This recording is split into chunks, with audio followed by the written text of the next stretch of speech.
Well, hello everybody. It's Jeff here once again with our Community Works program here at T-Werx, and I am so happy to have my friend Julie here from the Cedar Park Library. She's going to tell us all about the cool and exciting things going on and hopefully the future of some of the cool and exciting things going on. If you've not been out there, if you're a Cedar Park resident, they do amazing things with a very small space. As always, right down below us is our subscription button. If you have the opportunity, please click that right now because you will not get to meet really cool people like this, and you won't be able to find out about all these cool things going on in town. So that said, Julie, welcome. Thanks for having me. You're very welcome, and tell us a little bit about what's going on in the library now. This is a really exciting time for the library. We're just coming off the tail end of our summer reading program. Okay. It's the busiest time of the year at the library every year. We get twice as many people in at the library because school's out and lots of kids looking for good educational, fun opportunities and lots of parents looking for places to take their kids. And it's also budget friendly on top of it. Yeah. Bonuses, air conditioned, lots of benefits. And we really do intensive programming throughout the summer. So when we're coming off of that, we get into our staff planning and prep mode. Sure. And we're rolling out several new things. We're looking at some process improvements, like we just started the ability for you to auto-renew all of your books. So if you have something checked out, you don't have to go in and say, I want to renew this. The system will do it for you. That is awesome. Unless it's on hold or you've had it for like half a year. But we're also starting a new thing where if it's on the shelf and you want it, staff will go get it for you. Oh, sweet. Whereas previously you kind of had to come in and get it and figure it out yourself. Yeah. And it's a very staff-intensive thing. So we've been working on figuring enough time that we can make that happen for people. A lot of people commute. People come in with kids, and the ability to pick what you want ahead of time and then grab and go is a really big benefit. People will still be able to have that browsing experience if they have time and want to do that. And it's not all about physical books either, right? Not all about physical books. Our digital collection is amazing, and it grows every year. You don't even have to come into the library in order to be an active librry user. There's e-books, there's audiobooks, there's movies, music, and all kinds of streaming content. Well, and I mean, that's the thing. People today, I want to use, or I want to have an e-book. Okay, you can have one. You can have one. You don't have to buy it. You don't have to buy the book, or if you want to take a look at it first, it's a great opportunity to try it out. Audiobooks are really, really huge. So whether it's a business thing that you want for your leadership development, or if there's it's the way that you keep on top of new fiction series when you're too busy to sit down and read for an extended period of time, just listen to it while you're in the car. The Kindle app you can download through Overdrive, one of the digital content vendors that we have. You can get a lot of stuff on your Kindle devices. That is awesome. You can put the Hoopla app on your smart TV and watch things on there. There's all kinds of ways that you can integrate library content into all of your smart devices. And you don't have to make a major investment in content. The library's already got most of it. And one of the great things about libraries is joint purchasing power. Because we're a library, we can buy a resource for somebody, and so many more people can share it, as opposed to if you as an individual buy it, you're carrying that entire financial cost on your own. Correct. The average person who is using a library card last year saved $720 based on the retail value of everything that checked out. Of the things that they've used, So it's a huge cost-saving thing for people too, in addition to the convenience. So what are some of the other things that you do at the library? Because it's not just about books. It's not just about books. It's about the community space. Okay. The library is a great place to come and make social connections with people. We have a lot of things like programs for seniors or programs for homeschooling parents and kids. And in addition to having a learning environment, you're also having the ability to get out and meet other people and hang out. It's also a great place for people who are new to the community to connect and get engaged. So there's that component. And then one of the things that the Cedar Park Library is really known for is our programming. We have an amazing staff of people who develop and implement programs for all ages. And in particular, Cedar Park has a lot of families and a lot of families with young children.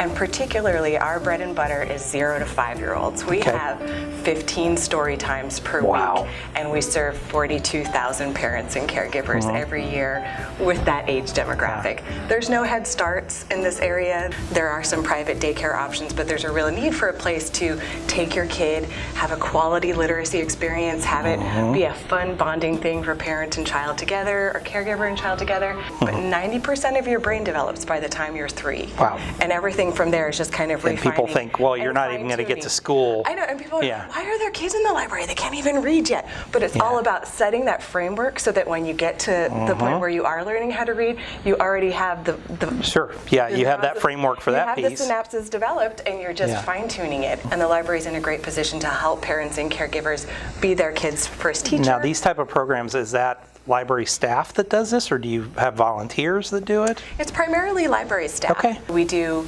story times for babies, toddlers, preschoolers. Those are primarily provided by staff, and they're ones who have a background in early childhood education or a library degree and are really passionate and interested in serving parents of young children. But we also have some things that are partnerships out in the community that expand the reach of the early literacy. Okay. The Library Foundation has partnered with the Chamber and the hospital to do a program called Books for Babies, where every parent who has a child at Cedar Park Regional Medical Center comes home with a book for their baby and information about why early literacy is important.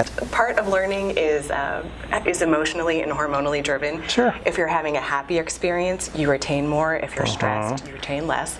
So part of what's really important for early literacy is the bonding, that caregiver parent-child bonding. So a kid learns more when they feel emotionally connected to the person doing it. And then there's also a huge vocabulary gap between kids who are read to when they're young and kids who aren't read to when they're young. So both of those things, both the emotional connection and then the ability to develop your brain, hear those extra words, it really sets your kids ahead. It really gives them a good start for when they get into kindergarten. There's something about the magic of sitting and reading together. I mean, the next generation of readers is always born on the laps of their parents and caregivers. So what are some of the hot new things going on, or where's the direction for the library going here? We just rolled out a new set of story times that happens on Sunday that's geared towards working parents. Okay, cool. It's Sunday afternoons after our chess club. We do a baby and toddler and preschooler story time, because a lot of the story times that we're doing during the week or during business hours, business hours and aren't as accessible. We're also rolling out some new STEAM programming that's for tween-age children. So STEAM programming is science, technology, engineering, and math. Okay. And it's things like we have a maker club where they get together and do robotics and learn how to make different things, do science experiments. It's all geared towards ages 8 to 12.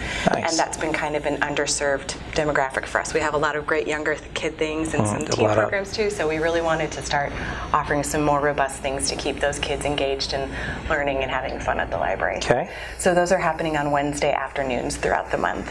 Looking forward, one of the big things that's going to be on our radar this year is site selection for the library. So a couple of years ago, a bond was approved for a library building, because at this point we have been in this building for about 18 years, and the community has just exploded in that time. Well, I laugh because I never realized, and I don't think it was until I went through leadership, that that's where the city council used to meet too. I mean, we serve so many people out of that space. We have over 300,000 visitors each year. There's a ton of foot traffic, and even our programming, there are times when we run out of space to accommodate the number of people who want to come to something. We sometimes have to do programs back to back because we'll hit the fire marshal capacity for something. And then there's also our library collection. In addition to the digital materials, we're also still growing the physical collection because a lot of people want the print version of things. In so many ways, the community has just really outgrown this building. And at this point, we're ready for something new. So one of the first steps for that is figuring out where it's going to go. And then hopefully in the next 5 years or so, we'll have an amazing new library that really does showcase what the community can do. Being a librarian, what's the library of the future? Where are libraries going towards the future? So the library of the future is really about being an interactive space. One of the initiatives that we implemented in the last couple of years is called the Family Place Library Initiative. And we've done it to the best that we can in the existing space. You turn the kids area into an interactive learning and play space, because play is how kids learn. And we've put all of these manipulatives and toys and interactive things and arrange the seating so that it encourages the parents and caregivers to be there with their kids. And really, I see that for the entire library. The ability to come in and have an interactive experience where you're creating and learning. There's also a concept that's very popular in libraries called maker spaces, and it has both digital components as well as physical components. It could be everything from having a sewing machine to having a soldering iron to having a recording studio, but the ability for the library to purchase and provide access to things that enable people to really learn and build. So increasing the number of meeting spaces that we have a lot of people that work and study out of the library too. We have 800,000 Wi-Fi accesses per year. So providing that space where people can work, they can study, they can have collaborative discussions, they can meet for their study group, for school, any of those things, the library should be able to be that space for them, as well as that space where we can have the really innovating programming. Sure. So that's the library of the future. I love it. An interactive place where everybody comes and learns together. And so now there's a big event coming up here at the end of the month There is. to help support the library.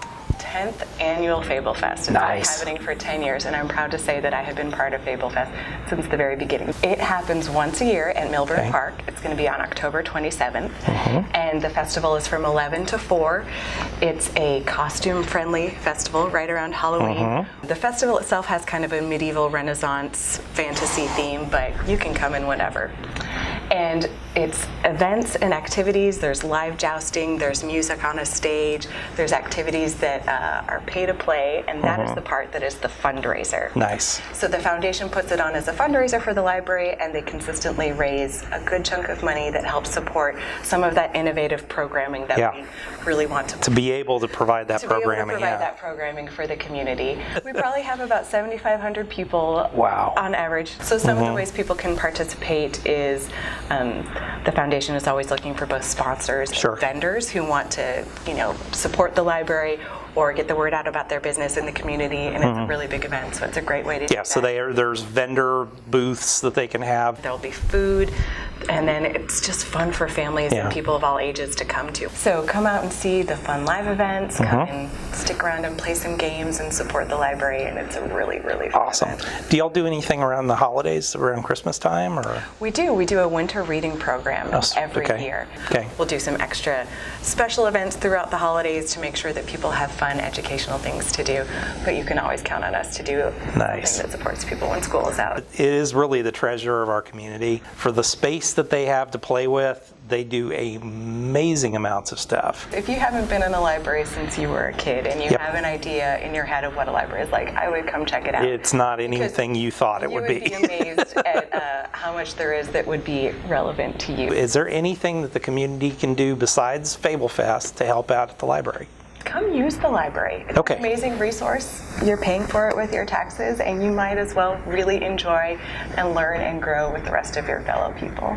Well, thank you so much. Folks, get out there, go visit the library. If you haven't been to the library since you were 12, it's time. Go visit and hang out. This wonderful lady will be there, and her staff is amazing. Get out to Fable Fest at the end of the month. It's in Milburn Park. You can't miss it. There'll be a massive crowd of kids. Come in costume. Yes. Even if you're an adult, come in costume. Come in a funny hat if nothing else. And we will see you guys back here next week. Thanks. Thanks.